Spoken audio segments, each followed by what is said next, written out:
Hi, it's Brian. Welcome to the Awards Contender. I am up very bright and early again this week to give you my reactions to the Critics' Choice Award nominations in film.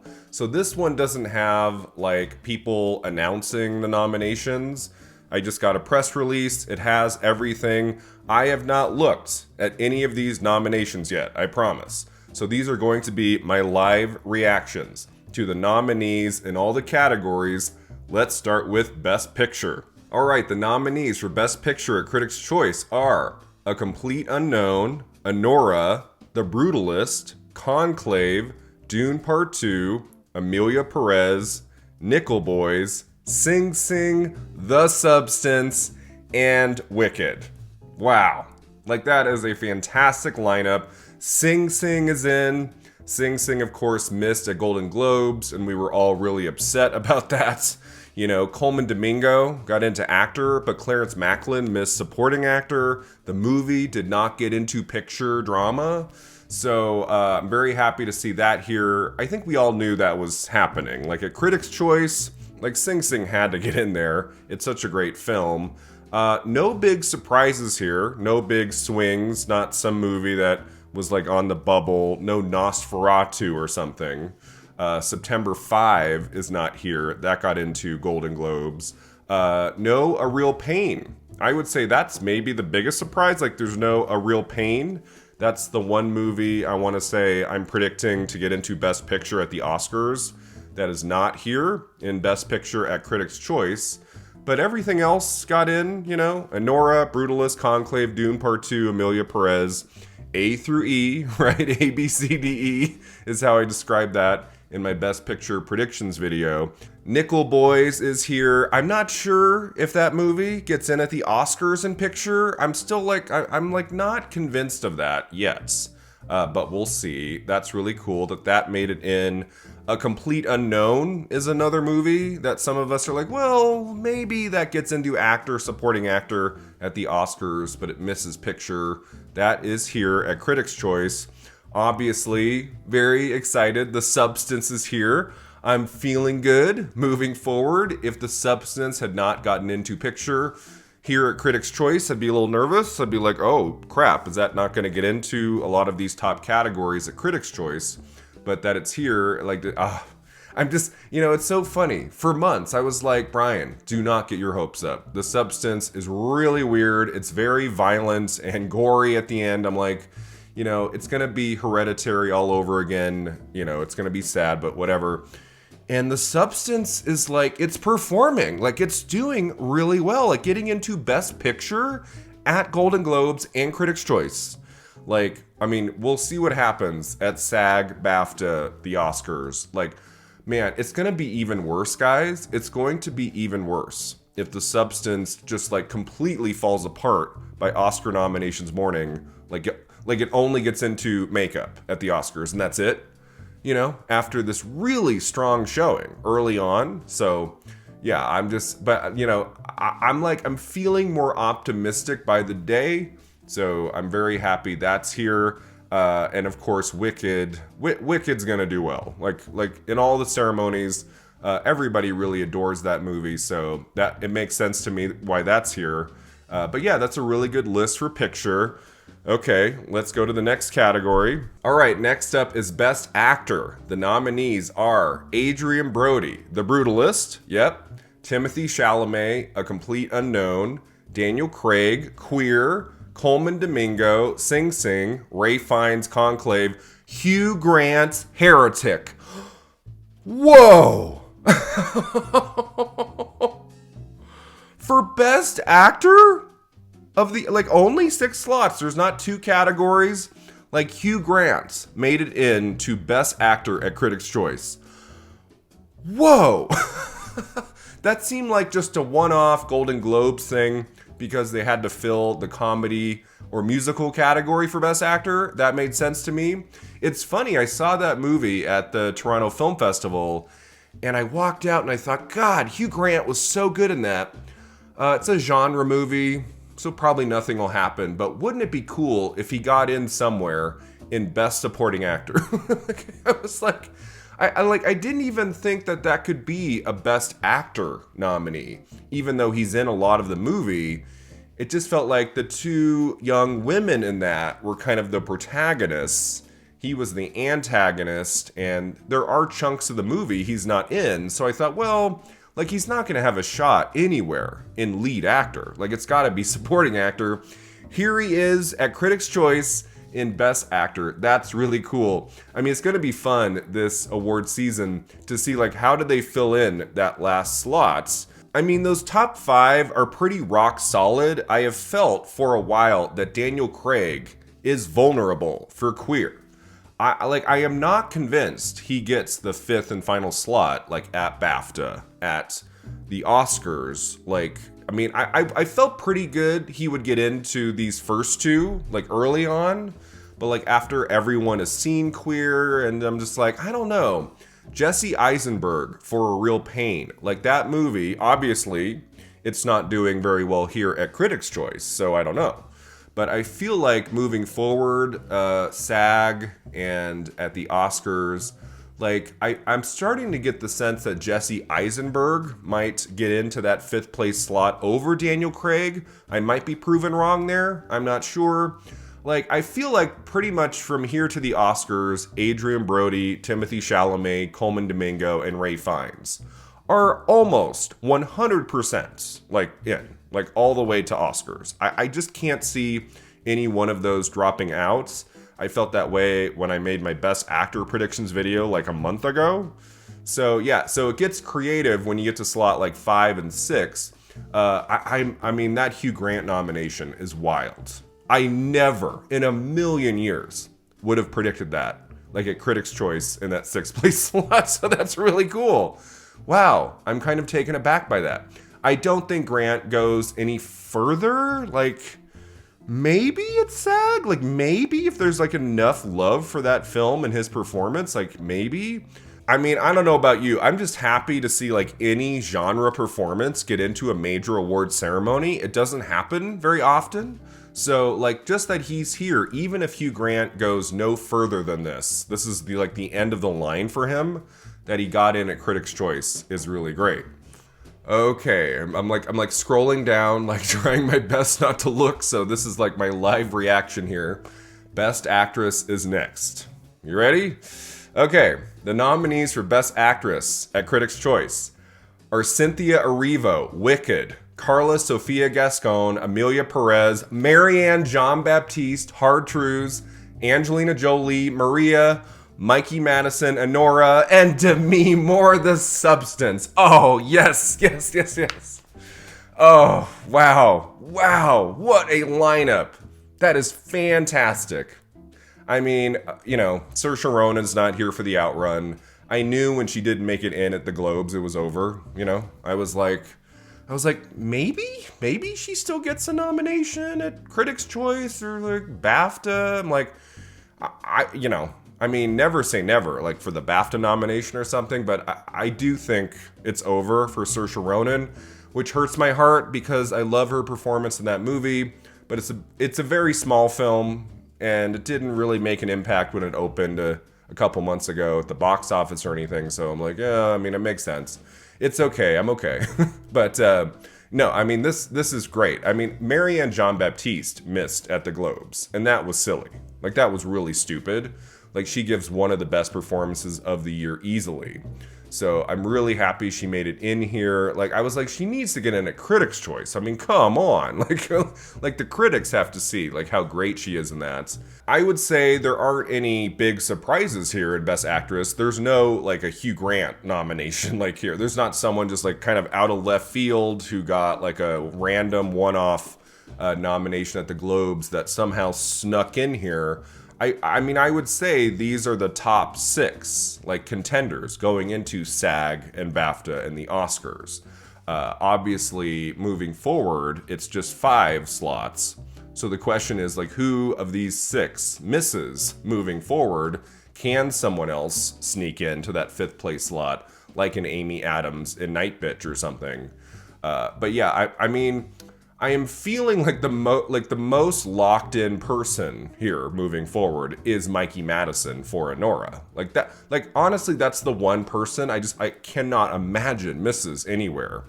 Angelina Jolie, Maria, I am going to watch that movie today. Like it just dropped on Netflix. I had a busy day yesterday. I wasn't able to watch it. I'm going to try to watch it later today. Finally, after months, I'm going to check out Maria. I'm hearing rumblings that Angelina Jolie might be vulnerable. Like she might not get in everywhere. I'm not getting that sense yet, but yeah, we'll see. I'm excited to watch the movie finally. Cynthia Erivo for Wicked. I'm happy she's here. I feel like this is a boost for her in a way. Like she gets in at Critics' Choice. Obviously, she was getting in at the Globes when they have the two separate Best Actress categories. That she's here makes me feel better. I mean, a lot of people year to year get into like, you know, Critics' Choice and Golden Globes, and then they don't show up later. Greta Lee for Past Lives, right? So it's not guaranteed moving forward for Erivo, I would say. But like, I mean, that movie is so popular, right? It's so popular. Everybody loves it. And Ariana Grande is getting in pretty much everywhere, I would imagine. Like she's going to get in everywhere for supporting actress. You know, I feel like many voters might look at Grande and Erivo as a package deal.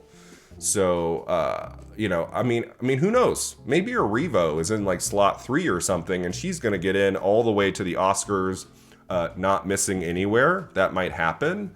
I'm not really sure. I can't really predict, like, where is she on the list? Like, is she in slot 6 here at Critics' Choice? Is she in slot 3 or 4? I'm not sure. But yeah, really happy she's here. Carla Sofia Gascon for Emilia Perez. Like, you know, it's funny at those early critics prizes, like Emilia Perez wasn't showing up like at all. And I was like, maybe Emilia Perez isn't going to be the thing we all thought it was going to be. And then at the Globes, it got 10 nominations. It got the most nominations of any movie. So I was like, oh, okay, it is going to be a thing. Like, it's going to get in a lot of places.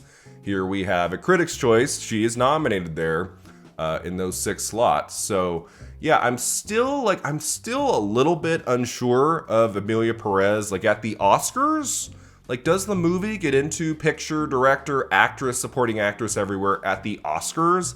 I'm not 100% convinced of it right now. But it's looking good for her, and it's looking good for the movie right now, moving forward. Marianne Jean-Baptiste, Hard Truths. I mean, I'm like relieved. I'm just like relieved to see her because she deserves to be a nominee at the Oscars for Best Actress. Like she was my 5th place slot prediction a few weeks back in my Best Actress video. Marianne Jean-Baptiste for Hard Truths is such a great nomination. I really hope that she makes it in at the Oscars.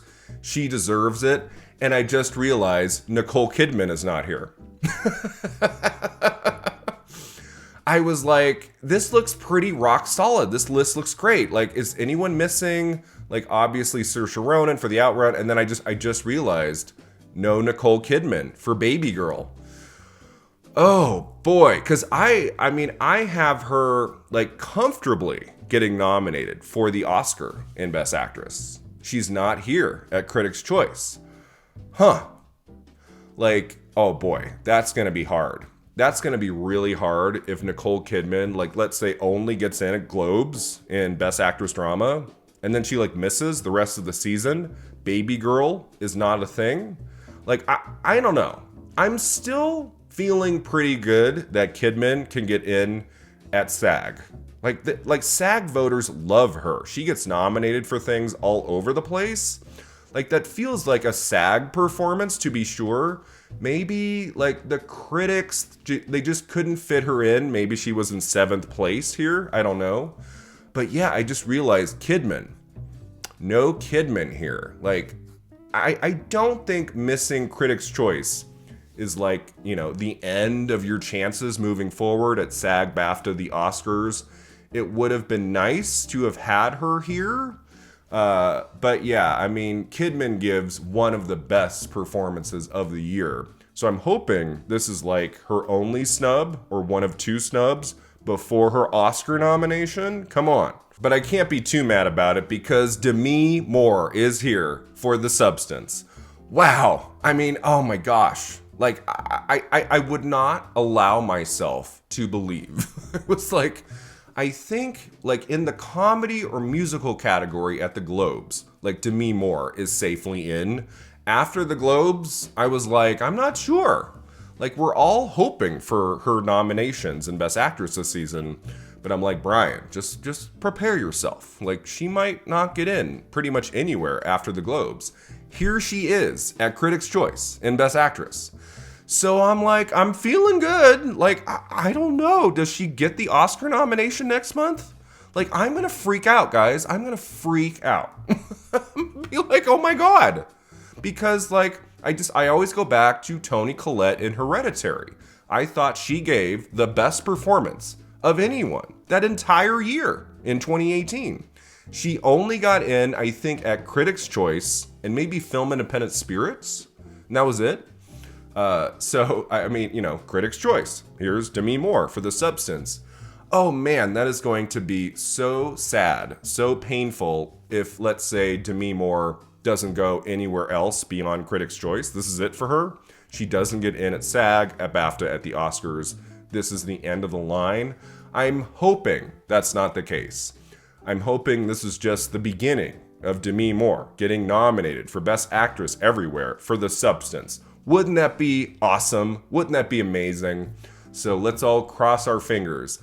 Even though I'm sad that Kidman is not here, this is a great lineup for Best Actress. Alright, Best Supporting Actor is next. I have not looked at this yet. Let's go through it. The nominees are Yura Borisov, Enora, fantastic. Kieran Culkin, A Real Pain. Clarence Macklin, Sing Sing. Edward Norton, A Complete Unknown. Guy Pearce, The Brutalist. And Denzel Washington, Gladiator 2. Yep, those are the top 6. Like, those are the 6 moving forward. And the question is, who misses at the Oscars, basically? I mean, we might get a surprise nominee at SAG, a surprise nominee at BAFTA. But I am like almost 100% that the 5 who get into Best Supporting Actor at the Oscars are 5 of these 6 people and performances. The question is, who misses? You know, I don't know. Like, let's go through the list. Yura Borisov for Enora. I am so thrilled that, like, from the beginning, like, from Golden Globes to Critics' Choice, he is here. I was like, he'll probably miss the first couple, but then he'll get in at, like, BAFTA, and then he'll get, like, the surprise Oscar nomination, and that's not the case. Like, he is just showing up everywhere for that wonderful performance in Enora. So, like, I'm feeling pretty good about his chances at the Oscars. You have Kieran Culkin for A Real Pain. He might be the winner here, guys. Kieran Culkin might win everything. So just be prepared for that. Although at Critics' Choice, as I said, A Real Pain is not an actor or a picture. So they didn't go for the movie. They didn't go for Eisenberg, an actor. I wonder if at Critics' Choice, supporting actor might go to someone else. Clarence Macklin missed at the Globes. That was stupid. Like, he should be there. He should be in every Best Supporting Actor lineup. He is so fantastic in Sing Sing. In some ways, I was like even more like emotionally affected by his performance than I was Coleman Domingo. Like, Macklin is extraordinary in that. So I'm happy he's here after missing at the Globes. Edward Norton, like, I mean, he might be 6th place. Maybe Norton is the one who misses at the Oscars, but like, he's got the nose, and he's an actor like especially Academy members love. He has 3 nominations behind him. So like, I'm feeling he probably gets in at the Oscars. Guy Pearce for The Brutalist, that looks pretty well set right now. I don't know how you nominate The Brutalist for like Best Picture, Best Director, Best Actor, and you don't nominate Guy Pearce. He is so memorable in that movie. So I'm happy he's here. And then Denzel Washington for Gladiator 2. Could Washington miss at the Oscars? I wouldn't count on it. They love him. They love him more than Norton. They love him more than anybody, really. So even though Gladiator 2 is not going to do very well this season, obviously, It underperformed at Golden Globes. It's underperforming here. It's not in Best Picture at Critics' Choice. It's not in Best Actor for Paul Mescal. Washington, I guess, will just kind of skate along and get in everywhere in supporting actor. I can't imagine he wins if there's not a lot of love or passion for the movie. But yeah, I do think this is the easy, like, top 6 in Best Supporting Actor. And moving forward, when it goes from 6 to 5 slots, like, who misses? I'm nervous it's Clarence Macklin. Like, I'm nervous, like, this will be the Oscar lineup minus Macklin. I hope that's not the case, since he missed at the Globes. I guess you would have to say that maybe Macklin is not going to get in everywhere moving forward. But boy, I hope that doesn't happen, because again, what a great performance. Okay, Best Supporting Actress. Let's see. The nominees are Danielle Deadwyler, The Piano Lesson, awesome. Antigua Ellis-Taylor, Nickel Boys, wow. Ariana Grande, Wicked. Margaret Qualley, The Substance. Isabella Rossellini, Conclave. And Zoe Saldana, Emilia Perez. Holy cow. Whoa. Okay, we've got a couple surprises here. Oh my gosh. Wow, this category looks very different than Golden Globes. We have 2 people here at Critics' Choice who did not get in at the Globes. So I would say what like the biggest surprise here, maybe not quite as much as Hugh Grant for Heretic, but Antigua Ellis-Taylor for Nickel Boys. That is great. She's really wonderful in that movie. She's got a couple really good moments to shine. I felt pretty confident, especially after watching the movie, even though I didn't care for it as much as most people do. I was like, I think Ellis-Taylor can get in somewhere in supporting actress. Here she is. That's fantastic. And Danielle Deadwyler did not get in at the Globes, and that felt wrong to me, even though The Piano Lesson, isn't the greatest film, and obviously it's not getting into picture and actor and things. Like, Deadwyler gives a phenomenal performance in that. I was like, she's got to show up this season, right? Like, come on, like, let's not snub Deadwyler everywhere. I'm very happy she's here. And then Zoe Saldana gets in for Emilia Perez, but not Selena Gomez. I as I've said for a while, I'm like, I don't think Selena Gomez gets in at the Oscars. Like, that she got in at the Globes was huge for her, because that's only like one category. It's not split across 2. So Gomez getting in there was really great for her. She's not here at Critics' Choice. I still feel like Gomez gets the SAG nomination. It feels like that might happen. I feel like they might go for her there over, let's say, Deadwyler or Ellis-Taylor. I don't know. But, I mean, Margaret Qualley, The Substance. Wow. I mean, that shows you the passion for the movie. If it wasn't like everybody loved the film, but everybody really adores Demi Moore, like, she gets in at a lot of places, but not Qualley. The fact that Qualley is getting nominated too in supporting actress shows that everybody is going to bat for that movie. Everybody really, really loves The Substance. And I am feeling really good about that movie moving forward. That it's doing as well as it has at Globes and here at Critics' Choice. So fantastic. Ariana Grande for Wicked, of course, was always happening. Like, she's probably the front runner alongside Zoe Saldana. I feel like those are the 2 that could win. But, watch out for Isabella Rossellini in Conclave. This has been so freaking weird, you guys, because when I first saw the trailer for Conclave, I want to say it was August, maybe late July, somewhere around there. And we had a few flashes of her in the trailer, and I went, ooh, I have always loved Isabella Rossellini. Could this be an awards play for her? I got very excited. Then the movie premiered at the Telluride Film Festival, I want to say. And all of the reviews that came out of Telluride, like, none of them mentioned Rossellini at all. And I did some digging, and then I saw some people say, well, she's not really in the movie that much. And I was like, oh, really? Like, my heart hurt a little bit. I was like, oh man, I was hoping this could be an awards play for her. I see the film at the Toronto Film Festival, and she's great in her couple little moments, but I walked out and I said, she's not in the movie enough. It's such a bummer. If she had like one more great scene in the second half, I think she could get in. But I'm like, she's not in the movie enough. And so for weeks and months following, I'm like, it's too bad. I would love to predict her. But yeah, it's just too brief of a performance. Here she is at the Globes and a Critics' Choice. So it's been kind of this. It's been this with Rossellini, because I was excited and then I was kind of deflated and disappointed. I'm like, oh yeah, that's not going to happen.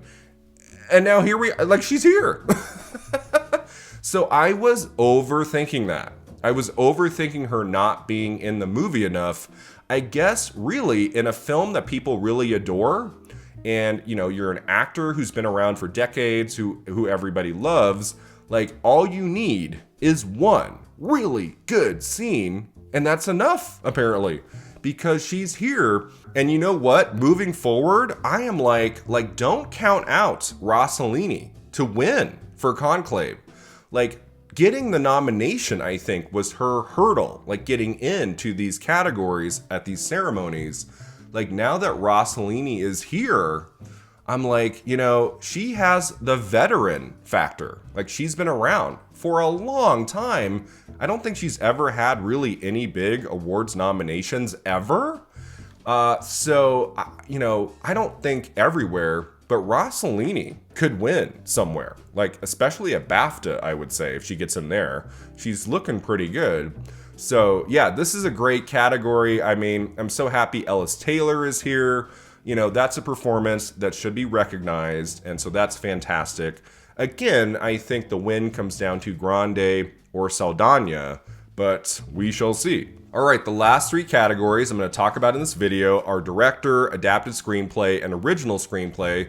In director, we have, holy cow, it's like a long list: Jacques Audiard, Emilia Perez, Sean Baker, Honora, Edward Berger, Conclave, Brady Corbett, The Brutalist, John M. Chu, Wicked, Coralie Farja, The Substance, Ramel Ross, Nickel Boys, and Denis Villeneuve, Dune Part 2. So I guess at Critics' Choice, they were like, let's just fill this up with lots of names, because we have 1, 2, 3, 4, 5, 6, 7, 8 nominations for director. You're not helping us, Critics' Choice, trying to figure out who gets in at the Oscars. I was assuming director would also be 6 slots. Why is it 8? It's kind of weird. So yeah, I mean, if you're going to have 8 slots, of course you're going to get in, some of these people. I feel like the 5 who make it in at the Oscars are in this group, but who's it going to be? I mean, I feel like Sean Baker, Brady Corbett are pretty well set. I mean, beyond those two, anything can happen. I have said for a long time, Edward Berger is probably getting the Oscar nomination for Best Director. For Conclave, Coralie Farja is here for The Substance. Frickin' fantastic. Oh my God, how cool that would be if she got in at the Oscars. I wouldn't allow myself to even think it. I was like, when I made my director predictions video, I was like, that would be awesome. But the Academy isn't going to do that. But now that she's in at Globes and Critics' Choice, like, it's possible. Like that could happen. That would be so freaking awesome. Ramel Ross for Nickel Boys, I also feel like he could probably get in at the Oscars in director. Even if the movie missed in picture, even if that were to happen, I could still see Ross getting the director nomination. I mean, I don't know. I can't imagine both Farja and Ross get in at the Oscars in director. That would be surprising to me. Denis Villeneuve missed director at the Globes. I know a lot of people were upset by that. Here he is at Critics' Choice.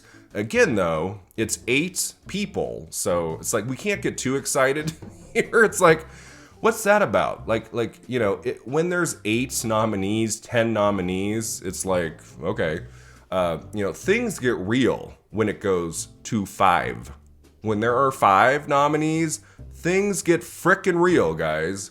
When you have 8 names to play with, then yeah, like all of these great artists can get in at Critics' Choice. But like, get ready when it's only 5. John M. Chu is here for Wicked. I know, there's a lot of different opinions about that. I'm happy to see him here. That's really cool. Audiyar is here for Emilia Perez. That film is doing very well here so far this season at the Globes and here at Critics' Choice. The only big category it missed at Critics' Choice, of course, was Best Supporting Actress for Selena Gomez. So, I mean, I don't know. Does Emilia Perez win anything really big? I mean, maybe Zoe Saldana for Supporting Actress. Like, it's going to be between her and Ariana Grande. I don't think Audiyar can win Director anywhere, but it's looking pretty good for him getting nominations moving forward. I feel like Best Director still comes down, like in terms of a win, it comes down to Sean Baker for Anora and Brady Corbett for The Brutalist. I mean, anyone else winning here would be a really kind of cool, amazing moment. I mean, maybe Ramel Ross could pull it off. Like, maybe he could win. What if Coralie Farja won Best Director at Critics' Choice for The Substance? I mean, that would be insane. Like, I would be like, oh my God. Like, that would be amazing. But no, I think this category comes down to Baker and Corbett. Best Original Screenplay at Critics' Choice. The nominees are Anora, September 5, The Brutalist, A Real Pain, The Substance, and Challengers. Challengers gets into Original Screenplay. That is awesome. As I've talked about in this channel a lot this year, I love Challengers. It's my 3rd favorite film of the year. And, it's funny, like past Golden Globes, I was like, maybe it gets into like score, editing, like in the top 8 categories at the Oscars. I'm not feeling super confident. In some ways, like if there's one place it can get in at the Oscars in those top 8 categories, it would be screenplay. And so, yeah, I'm really happy it's here. It might be the 6th place slots at Critics' Choice. I can't imagine it's anywhere above number 5. But that is the big thrill for me in this category. Obviously, Sean Baker will be the front runner to win Original Screenplay for Anora. The Brutalist is up there too. Coralie Farja again for The Substance. Like, just wow. Like, going into this week, like the Globes and Critics' Choice, I was like, come on, get into like picture at the Globes, get into actress for Demi Moore. Like, at least let that happen. At Critics' Choice, maybe more can slip in. And like, holy cow, like that movie is just overperforming. That is amazing. I mean, it got into picture, director, actress, supporting actress, and screenplay at both the Globes and Critics' Choice. I am like, I am so thrilled, you guys. Like, you can't imagine. That is one of the 10 best films of the year. Just what a swing that movie is. Just one of the big swings in cinema of 2024. And that it's getting recognized the way it is. Like, I'm so happy for that film, for that talent, for Farja, for Moore and Quali. So fantastic. So yeah, I'm happy that's here. A Real Pain, obviously, I think that's getting in at the Oscars in Original Screenplay.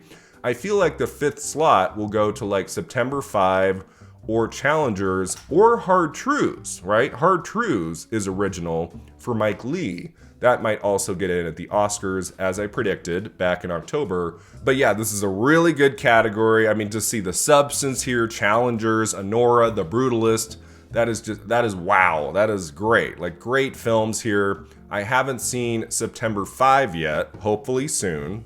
And finally, Best Adapted Screenplay. The nominees are Emilia Perez, Wicked, oh, Wicked, Sing Sing, Nickel Boys, Conclave, and Dune Part 2. Another great category. I would say those other 5 titles were kind of expected. Wicked getting into adapted screenplay. Whoa. I mean, that shows you that the critics are going nuts for it. And like, moving forward, if Wicked can get into adapted screenplay, like it's going to be a force. Like, it could win some top prizes. So that it got into director and adapted screenplay at Critics' Choice. Shows they love this movie, that it's going to do very well. I feel like the win in adapted screenplay pretty much everywhere is probably going to be Conclave. I have felt that for months. I was like, the one top category Conclave can win is adapted screenplay. And like, I mean, that could even be a path for it taking Best Picture, like a la Spotlight, like winning screenplay and picture, even if it doesn't win any acting categories, doesn't win director. Conclave can win adapted screenplay, to be sure. What would I have in second place? I don't know. It wouldn't be Emilia Perez. It wouldn't be Wicked. To win adapted screenplay, I guess Sing Sing. But Sing Sing missed screenplay at the Globes, so I don't know. I'm not quite sure right now what is second place for adapted screenplay, but like Conclave. Conclave is going to win in this category. I'm feeling pretty sure about that. All right, so I'm just going to scroll down really quickly and see if there's any really fun nominations. Best Cinematography, Nosferatu is in. That's really awesome. Wicked is nominated for cinematography. Huh. That's a choice. Production design, Nosferatu is here. Why can't Nosferatu get into Best Picture, Best Director? Like, I haven't seen it yet, but it looks amazing. I can't wait. I feel like that movie can get some Oscar nominations in technical categories, so I'm happy to see that film here. Best Editing, Challengers. Challengers gets an editing nomination at Critics' Choice. That is fantastic. Very happy to see that here. Costume design, we also have Nosferatu. We have a Maria nomination. It's not just actress for Angelina Jolie. That's in costume design as well. Hair and makeup, we have The Substance, of course, Beetlejuice, and A Different Man, and Nosferatu. Hair and makeup is such a fun category this year. That's really great. And visual effects at Critics' Choice. The Substance is nominated for visual effects. Frickin' awesome. Wow. Holy cow. The love for The Substance, I was not prepared for. I was like, September release, it's kind of out there. It wasn't an immediate box office success. It took time to kind of build, right? Like it took a few weeks, a few months. Wow. Like, it got into visual effects too. It's like anywhere we can put The Substance, like, nominate it. That's what I want to see moving forward. So fantastic. And score, finally, very much finally, score. Challengers is in. Come on. Even if Challengers doesn't get anything else at the Oscars, give it a nomination in score. Come on. It deserves it. I listen to it all the time. I mean, it's just one of the great movie scores of the last few years, easily, I would say. Very happy to see that here at Critics' Choice. It got in at the Globes. Let's keep that train moving. Like, let's get the score for Challengers in at the Oscars. So those are my reactions to the Critics' Choice Award nominations. I'm pretty happy. Like, I'm very happy, I would say. Like, what a great lineup. So many fantastic nominees. I would say, like, Nicole Kidman missing for Baby Girl. I think that's, like, the only thing this morning that I'm like, she should have gotten in there. But it's a very competitive category, as we've been talking about for weeks and months. Like, Best Actress is kind of a bloodbath this year. I mean, but I'm just like, with 6 slots? 6? Like, Kidman should be there for Baby Girl. That movie didn't show up anywhere here, and that's kind of sad to me because that is my second favorite film of 2024. I think that movie is frickin' phenomenal.